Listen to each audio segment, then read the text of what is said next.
Le camp de Silver Creek n'avait pas ouvert ses portes depuis l'été 1994.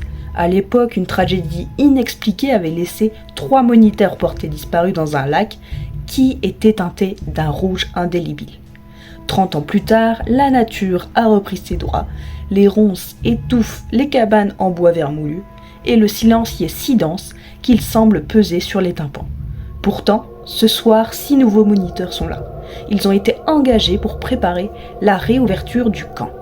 Il y a Marc, le sportif un peu trop confiant, Chloé, l'étudiante en psychologie qui sent que quelque chose se trame, et encore 4 autres jeunes impatients de passer un été loin de la ville.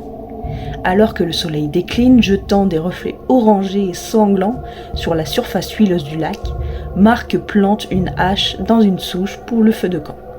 « Vous entendez ça ?» demanda Chloé, qui s'arrête net.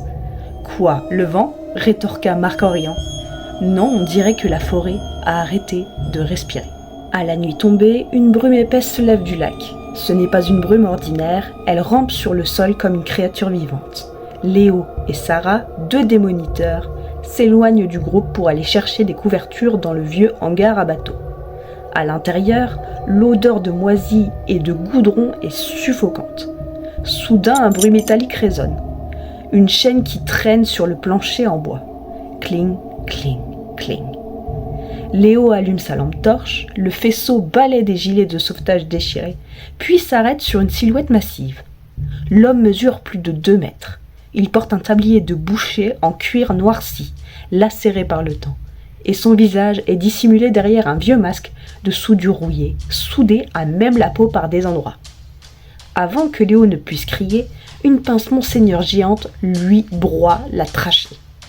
Sarah tente de s'enfuir, mais la porte est bloquée de l'extérieur. Le colosse avance avec une lenteur terrifiante. Il ne court jamais. Il n'en a pas besoin. Au feu de camp, l'ambiance a changé. L'absence de Léo et Sarah devient inquiétante. Marc décide d'aller voir, armé de sa seule arrogance. C'est alors qu'un objet lourd tombe du toit de la cabane principale et atterrit dans les braises du feu, projetant des étincelles partout. C'est la tête de Léo, les yeux encore figés dans une expression de surprise absolue. Le chaos éclate. Le groupe se sépare et Chloé court vers la forêt, les branches lui griffant le visage. Derrière elle, elle entend le craquement lourd des bottes dans les feuilles mortes. Un rythme métronomique. Croc, croc, croc. Elle se cache sous le vieux ponton. À travers les interstices des planches, elle voit les bottes boueuses du tueur s'arrêtant juste au-dessus d'elle.